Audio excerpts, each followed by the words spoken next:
Every so often in sports, a story pops up that just doesn't make any sense. Something that flips everything we thought we knew on its head. Well, in 2024, that story was all about the Indiana Hoosiers. And when I say unthinkable, I mean it. In college football, a world dominated by the same big names year after year, a total underdog pulled off something that, honestly, almost nobody saw coming. 11 wins and a trip to the college football playoff for a program that, get this, had only finished a season ranked once since 1967. This wasn't just a good season. No. This was like stepping into an alternate reality. So, right? This is the big question.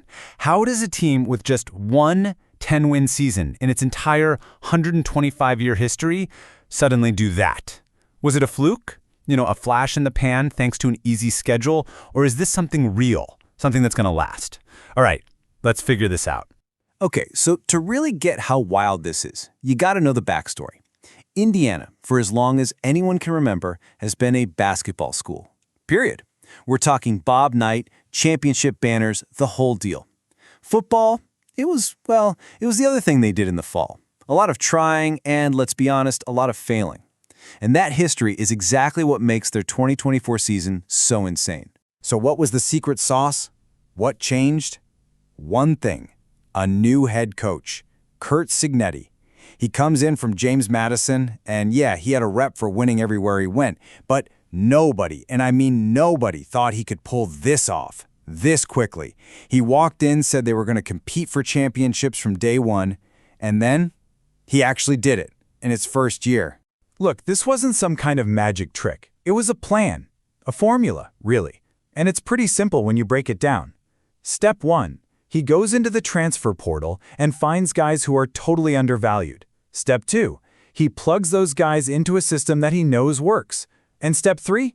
He just wins right away. He's done this everywhere he's coached. It's his thing. And Cignetti himself said it best. He's basically laying down the gauntlet for 2025. He's saying, look, we're not going to be a one-hit wonder. The goal isn't to just hang a banner for one great season. It's to prove that this is the new normal. But that's the big question, right? Can they do it again after losing so many of the guys who got them there? And this right here, this is the ultimate test of that Cignetti formula. Because that dream team from last year, a whole bunch of them are gone.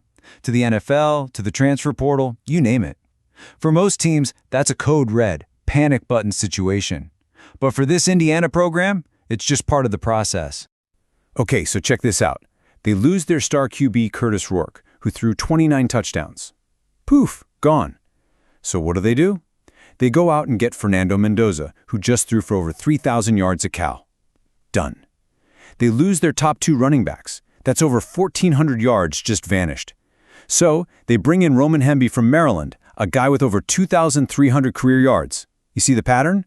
This isn't a rebuild, it's a reload. So what does the team look like for 2025? It really comes down to this, a list of strengths and a list of big question marks.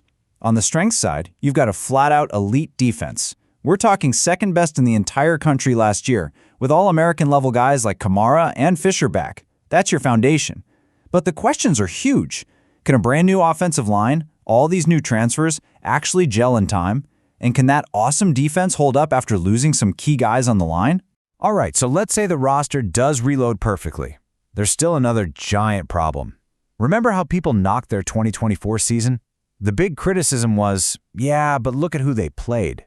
Well, for 2025, you can just throw that whole argument in the trash. Check out this jump. Last year, their schedule was ranked 100th. Not exactly a murderer's row. This year, it leaps all the way up to 32nd. That's a massive difference.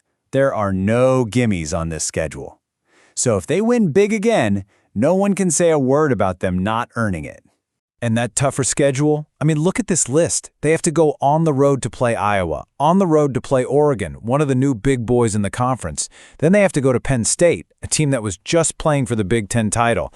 This stretch right here, it's a gauntlet. It's going to test everything they've got. Okay, so let's put it all on the table. You've got the proven coach, you've got the reloaded roster, but you've got a way, way tougher schedule. So what's the verdict? Are they a fluke, or is this the new standard for Indiana football? Well, the folks in Vegas, the ones who do this for a living, they're definitely buying in, to a degree. The betting line for their win total is set at 8.5. Now, what that tells you is that they're seen as a legitimately good team, not some lucky fluke. Yeah, they expect them to come down from 11 wins, but they're not expecting a total collapse either. But the projection from our source material is even a little more bullish. They're predicting 9 wins, a 9-3 record. Think about that. That means getting through that killer schedule, probably taking a few lumps from the big dogs, but still finishing with another amazing season. And let's be really clear about what 9 wins would mean. It's not just another good season. It would be historic. I mean, literally. The Indiana football program has never had back-to-back seasons with 9 or more wins, ever.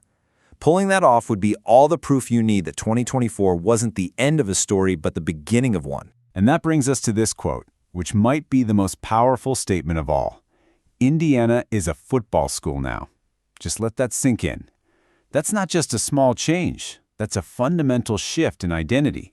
It's the ultimate sign that people think this thing is real, that it's earned, and that maybe, just maybe, it's here to stay. So look, even if they don't get back to that magical 11-win number, all the evidence points to one thing. This program's turnaround is legit. Coach Cignetti has built a modern-day college football machine designed to win, and win consistently. So yeah, the uprising was definitely real. The only question left is the big one. Is it here to stay?